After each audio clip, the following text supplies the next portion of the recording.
54, 71, 75 மற்றும் 99 ஆகிய எண்களில் இருந்து எந்த எண்ணை கழித்தால் அதன் மீதம் சம விகிதத்தில் இருக்கும் சொல்லியிருக்காங்க. இப்போ அதுல எந்த எண்ணை கழித்தால் சொல்லியிருக்காங்களா, அந்த கழிக்கிற எண்ணை நாம வந்து எக்ஸ்ன்னு எடுத்துப்போம். அப்போ 54 minus X, 71 minus X, 75 minus X, 99 minus X சம விகிதத்தில் சொல்லியிருக்காங்களா. அப்ப இது எப்படி எழுதி 54 minus x by 71 minus x equal to 75 minus x by 99 minus x ன்னு எழுதலாமா. இப்போ இந்த டிவைட்ல இருக்கிறது ஈக்குவல் டு இந்த பக்கம் வந்து டிவிஷன்ல வந்துருமா. அப்போ 54 minus x into 99 minus x equal to 75 minus x. இது வந்து ஈக்குவல் டு இந்த சைடு வந்தா பெருக்கல் வந்துரும் 71 minus x. இப்போ இது உள்ள மல்டிப்ளை பண்ணா நமக்கு என்ன கிடைக்கும்? ஃபர்ஸ்ட் x ஆல மல்டிப்ளை பண்றோம். x into minus x வந்து plus x ஸ்கொயர் ஆயிடுமா. அப்புறம் minus x into 99 அப்போ minus 99x ஆயிடும். நெக்ஸ்ட் இந்த 54 ஆல இதெல்லாம் மல்டிப்ளை பண்றோம். 54 into minus x வந்து minus 54x, 54 into 99 வந்து plus, இப்போ இந்த x ஆல இதெல்லாம் மல்டிப்ளை பண்றோம். minus x வந்து plus x ஸ்கொயர்,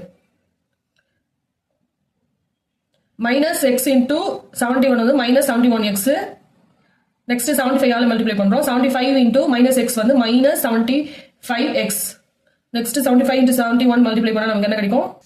5325 கிடைக்குமா. இப்போ இது ரெண்டும் ஆட் பண்ணா என்ன கிடைக்கும்? 99 minus 99 minus 54x ஆட் பண்ணா minus 153x கிடைக்குமா. இந்த x ஸ்கொயரும் கேன்சல் ஆயிடும். Plus 5346 equal to minus 71x minus 75x add பண்ணா நமக்கு என்ன கிடைக்கும்? minus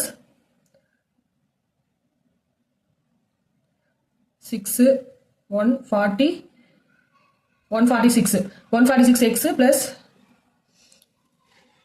5325.